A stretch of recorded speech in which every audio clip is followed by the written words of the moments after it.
using one of the Populate fields features in ListenLayer, it can be extremely useful to have a CSS Selector option when you're identifying the fields that you want to push values into.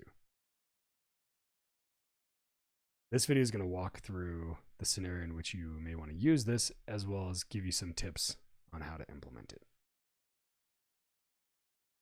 So in our scenario, we have multiple forms on our website. And we're going to be using gravity forms in this example, but this would apply to all form systems. Some form systems like gravity forms, when you create a field and you put it on multiple forms, that field is made unique at the form level. We go ahead and refresh our page. We can do an inspect element. What we'll notice here at the top of this form is we have a set of hidden fields. This first one is this GCLID field. And so in this situation, we want to capture the user's Google Click ID and store it in local storage or some sort of browser storage. And then we want to push it into a hidden field across all of our forms. If I look down at this form,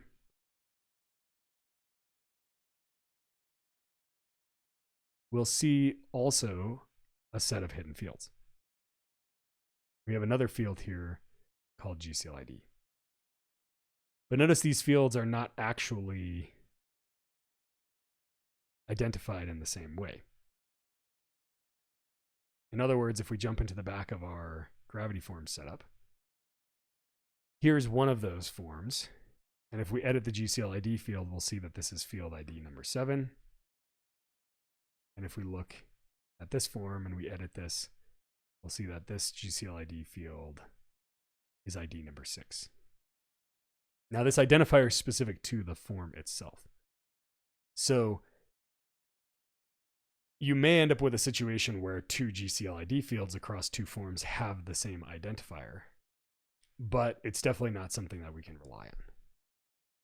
And so if we're trying to push data into a common field that might appear across forms, the first thing we need to ask ourselves is whether that field can be identified across all of those forms based on some common attribute like the ID. And so jumping back here into ListenLayer, we'll see that we have the option to select an explicit ID of an actual input and push all the values into that. Now, some form systems will not make their fields unique on a per form basis. And I believe maybe HubSpot and a few others do that, where if you set it up correctly, then you can create a centralized GCLID field and you can put it on 100 different forms, and that GCLID field is always identifiable no matter which form ListenLayer is looking at. But in this case, that's not possible. And so what we need to do is we need to use a CSS selector to identify these form fields. And what I'd recommend doing then is in your form system, find the location where you can set a CSS class. And that's what a CSS selector is going to be targeting. So in this case, we're going to set a CSS class of user underscore GCLID. And I'm going to save that here on this form. I'm going to go to this form over here. And I'm going to do the same thing. And then we'll go ahead and refresh our page and take a closer look at our form fields now.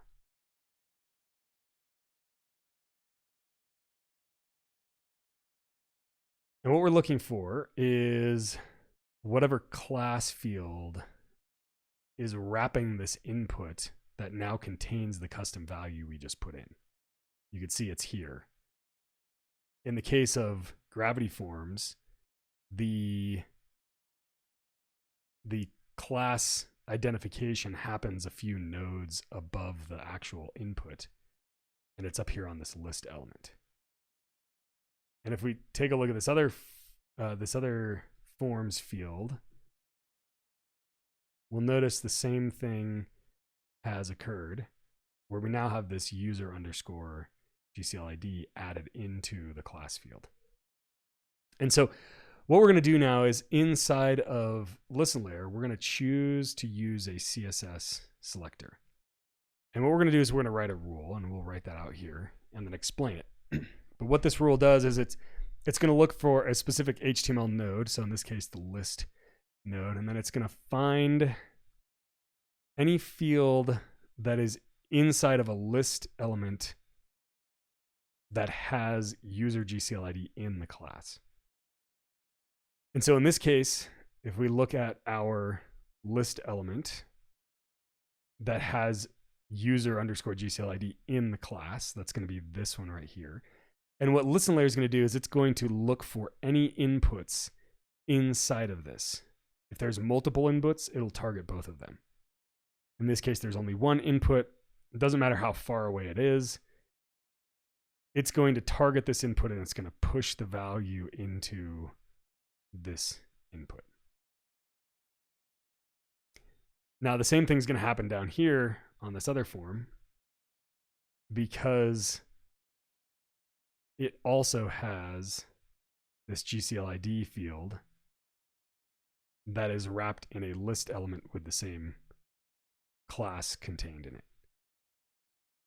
So when you select this CSS attribute selector, you're disabling the drop-down field here, and you're telling the system instead to look for an HTML element that has a class that contains this value.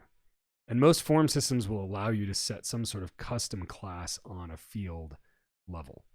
And so what you then need to determine or to ensure is that anytime these hidden fields are added across any new forms, that there's just a simple process where the class must contain user underscore GCLID. Now, in this case, we have a few other elements here that we've stored that we're wanting to push into hidden fields. And so let's go ahead and define these as well. We're just going to put the CSS classes as the names of the fields, which I would recommend doing. And we'll walk through the entire overall setup here so you know where these are coming from in case you're curious. But what we've done now is we've changed all these to say to be a broader rule that just is going to push the value from this local storage key or from this cookie into any fields that reside within an HTML element that's matched with this rule.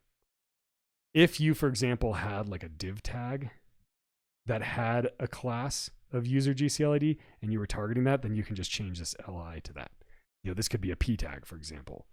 And again, if you are struggling with your selector rules, feel free to shoot us a customer support ticket, explain to us the situation, maybe give us a couple examples of forms that you're working on so we can look at it and we can help you write those rules. Now, we're going to go ahead and publish this.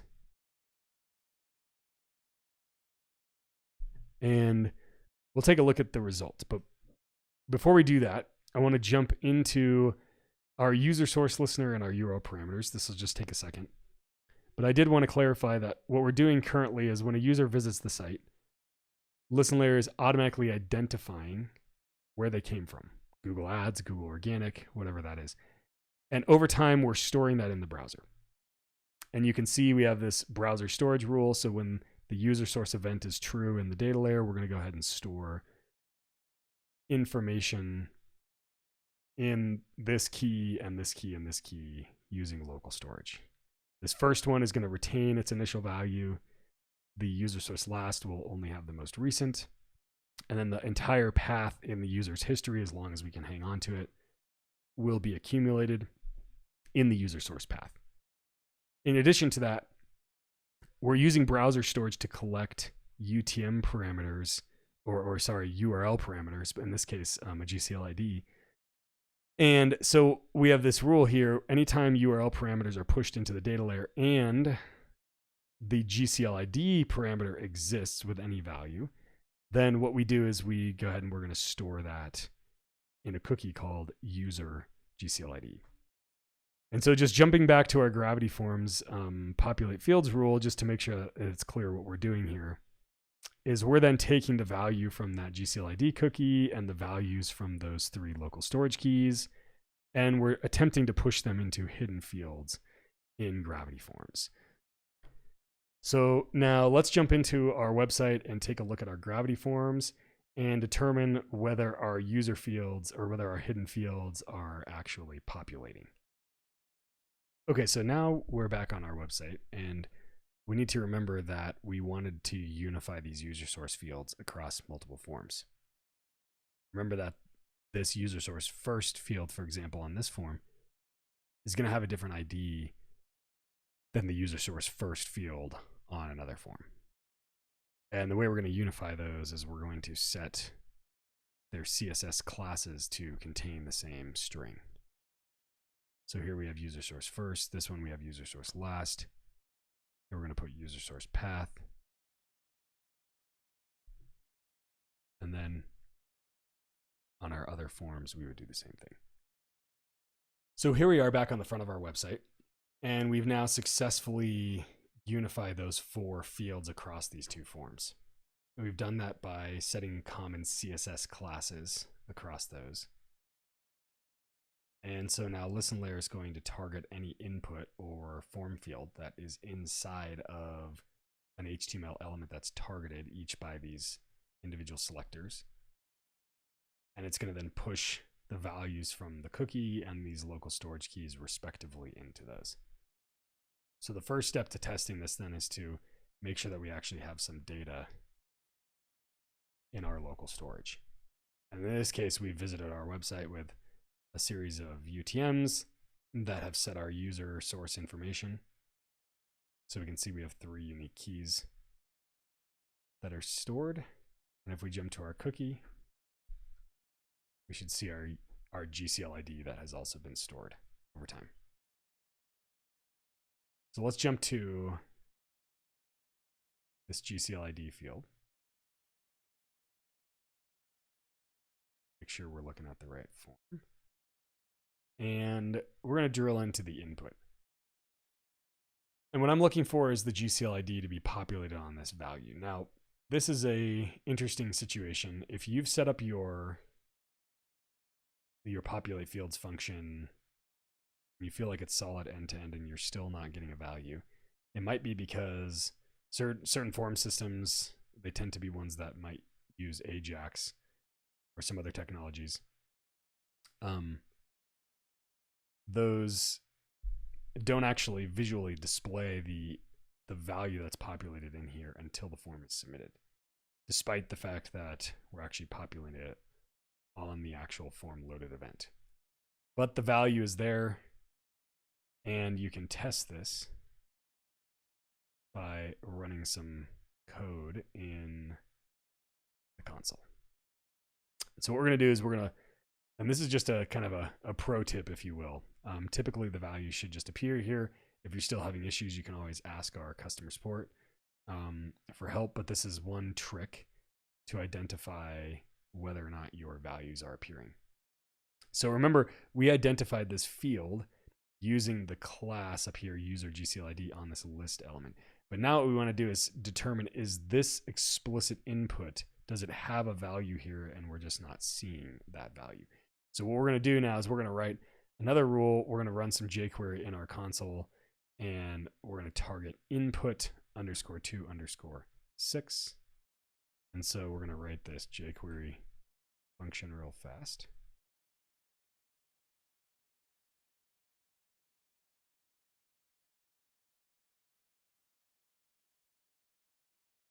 And we're going to return the value. And so all we're doing here is we're putting that input value in here between the pound and end quote. Except I have an error here. I put VALU. Don't put a U there. Just thinking value and writing value. So you can see now this jQuery is showing us that the actual correct value of our GCLID is being stored in this form field. Now let's try something else. Let's actually try the GCLID field down here. And that is going to be this GCLID field. It's going to be 47.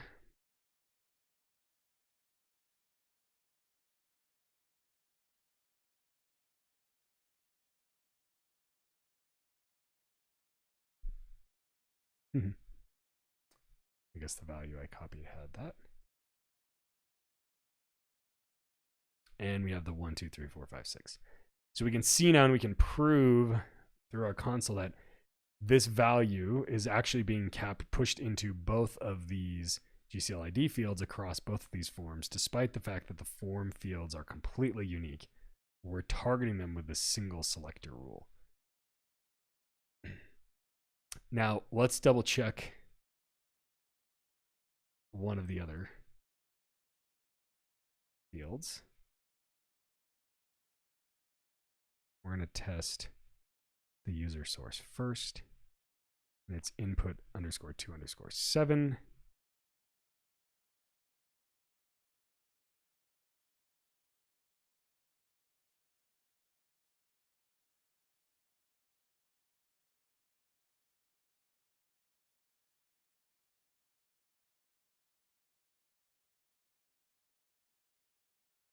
Okay. And you can see that that includes Google Ads. And so we could proceed through all of our individual fields and double check that they're working. The biggest takeaway, this is a more advanced feature inside of ListenLayer that essentially allows you to unify fields across multiple forms when those forms make the fields unique, and then push values into those fields. If you are having trouble with this, or you need some help, writing your selector rules or double checking your values, feel free to get in touch with us, and we can dig into your situation from a technical standpoint and help solve your problems.